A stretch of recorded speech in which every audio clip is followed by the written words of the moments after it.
Let me describe someone to you and tell me if this sounds familiar. You're responsible with money. You've been told your whole life that saving is good, spending is bad. You open your banking app every week and you see that number slowly climbing. $15,000, $20,000 in your savings account. It feels safe, it feels secure, it feels like you're doing the right thing. Your parents are proud of you, financial advisors nod approvingly. Everyone says, "You're so smart for saving." But here's what nobody tells you. While you've been saving $20,000 over the past 4 years feeling responsible, that money has been losing value every single day. Inflation has been eating away at your purchasing power like termites eating a house. And here's the really devastating part: while you are being responsible and saving, your friend who took risks by investing that same money now has $32,000. Not $20,000. You did everything right according to conventional wisdom. You were disciplined, you were patient, you saved, and you're 40% poorer than the person who ignored that advice. If you've ever felt like you're doing everything you're supposed to do with money, but you're still not getting ahead, this video is going to fundamentally change how you think about savings. My name is Mike, and I'm going to show you why the advice to save more money is outdated, dangerous, and designed to keep you poor. If you want to understand why saving money in 2026 is financial suicide and what you should be doing instead, hit that subscribe button and give this video a thumbs up. Here's the thing. The advice to save money made sense in a different economic era. In the 1980s and 1990s, savings accounts were paying 5%, 6%, sometimes 8% interest. Inflation was around 3% to 4%. So if you put money in a savings account, you were actually earning real returns. Your money was growing faster than prices were rising. Saving money was a legitimate wealth-building strategy. But that world doesn't exist anymore today. The average savings account in America pays 0.4% interest. Some high-yield savings accounts pay 4% to 5% if you're lucky. Meanwhile, real inflation is somewhere between 7% and 15% depending on what you're buying. Housing up 25% in the last 3 years. Food up 30%, cars up 35%, insurance up 40%. Your money sitting in a savings account earning 0.4% while prices rise 10% means you're losing 9.6% of your purchasing power every single year. Let me make this concrete with real numbers. Let's say you have $20,000 in a savings account in January 2023. You're earning 0.4% interest. So by January 2024, you have $20,080. You made $80. Congratulations. Meanwhile, inflation over that year was officially 3.4%. But let's be honest, your actual costs went up way more. Let's say real inflation for your expenses was 8%. That means the stuff you could buy with $20,000 in January 2023 now costs $21,600 in January 2024. But you only have $20,080. You're $1,520 short.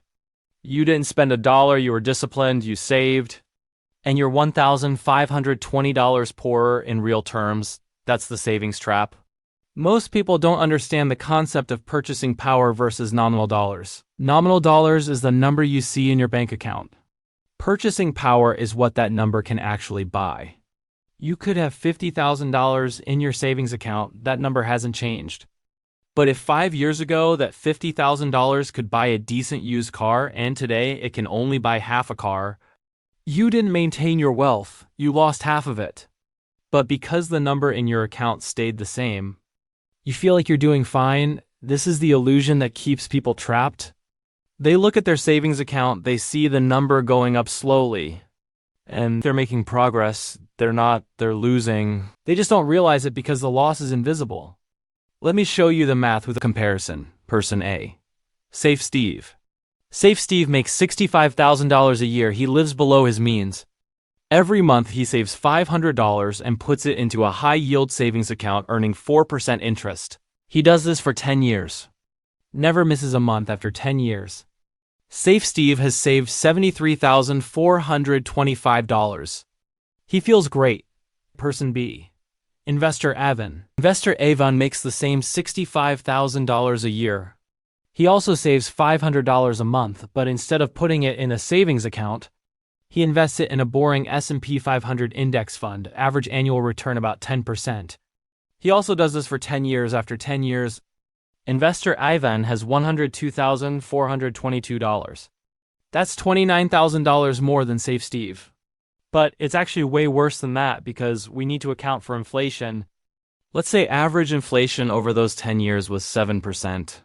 Safe Steve's $73,425, adjusted for inflation, is worth about $37,318 in real purchasing power. Investor Ivan's $102,422, adjusted for inflation, is worth $52,051 in real purchasing power. Ivan has 39% more wealth than Steve, not because he earned more money, not because he saved more aggressively, but because he understood that saving cash is losing money. Now let's take this to 20 years, Safe Steve. Saving $500 a month at 4% for 20 years. $183,329, adjusted for 7% inflation. That's worth $47,382 in today's purchasing power. Investor Ivan, adjusted for inflation, that's worth $98,145 in today's purchasing power. Ivan has more than double Steve's wealth, same income, same monthly contribution. One just understood how money actually works. Safe Steve thought he was being smart, he thought he was being responsible. Everyone told him he was doing the right thing. And he ended up with half the wealth he could have had. That's the savings trap. But Mike, I know what you're thinking. Isn't investing risky? What if the market crashes? At least with savings, I know my money is safe. Yes, investing has volatility, meaning the value goes up and down in the short term, but over 10, 15, 20-year periods. The market has never lost money, ever. Even if you invested right before the 2008 crash and just held, you'd be up massively today. Meanwhile, saving cash has a 100% guaranteed loss of purchasing power in an inflationary environment. You will lose money. It's not a risk, it's a certainty. So when people say, I don't want to risk my money in the market, what they're actually saying is, I prefer a guaranteed loss to a potential temporary dip. That's not being safe. That's being financially illiterate. Let's talk about why everyone tells you to save money when it's objectively terrible advice. Reason 1. It benefits the banking system. When you put money in a savings account, the bank takes your money and lends it out at 7%, 8%, 10% interest. They pay you 0.4%. They lend it out at 8%. They pocket the difference. Your savings account is how banks make money. Reason 2. It keeps people in their place. If you're saving cash, you're not building real wealth. People who only save never accumulate enough to stop working. They stay dependent on their jobs. If everyone understood how to build wealth through investing, workers would have options. They could leave bad jobs. They could say no. The system doesn't want that. Reason 3. The advice is outdated. Your parents' advice comes from the 1980s when it actually worked. Nobody updated it. So you're getting advice designed for a 5% interest rate world and applying it to a 0.4% interest rate, 10% inflation world. Here's what you actually should be doing. Step 1. Keep a small emergency fund in cash. 3 to 6 months of bare minimum expenses. For most people, that's $10,000 to $20,000. That sits in a high-yield savings account. It's insurance, not an investment. Step 2. Everything beyond that emergency fund gets invested. Every extra dollar goes into investments. For 95% of people, that means low-cost index funds. S&P 500, total stock market. Boring, simple, effective. Step 3. Automate it. Set up automatic transfers every paycheck. Money goes directly into your investment account. You never see it. You never think about it. Step 4. Never sell unless you absolutely have to. The power of investing is compound growth. But that only works if you leave the money alone. You need to be invested for 10, 15, 20 years. Here's the rule. If you need money in less than 5 years, keep it in cash. If you don't need it for more than 5 years, invest it aggressively. Why 5 years? Because that's the amount of time it takes for market volatility to smooth out. If you're saving for a house in 2 years, keep that in savings. But if you're just generically saving for the future, there's no reason for that money to be in cash. It should be invested. Let me give you one final comparison. You're 25 years old. Making $55,000 a year, you save $300 a month. Scenario A. Savings account at 0.5% for 40 years. You'll have $148,734 adjusted for inflation. That's worth $9,929 in today's purchasing power. You saved for 40 years and have the equivalent of $10,000. Scenario B. Invest at 10% for 40 years. You'll have $1,581,018 adjusted for inflation. That's worth $105,548 in today's purchasing power. That's 10x more wealth. Same $300 a month, same 40 years. Every dollar you save in cash instead of investing is a dollar you're choosing to keep poor. Here's the psychological trap. Saving feels good. Watching that number go up feels like progress. Investing feels scary. Watching your account dip 5% feels like losing. So people choose what feels good in the short term, even though it's terrible long term. That fear you feel when investments dip? That's the price of admission for building wealth.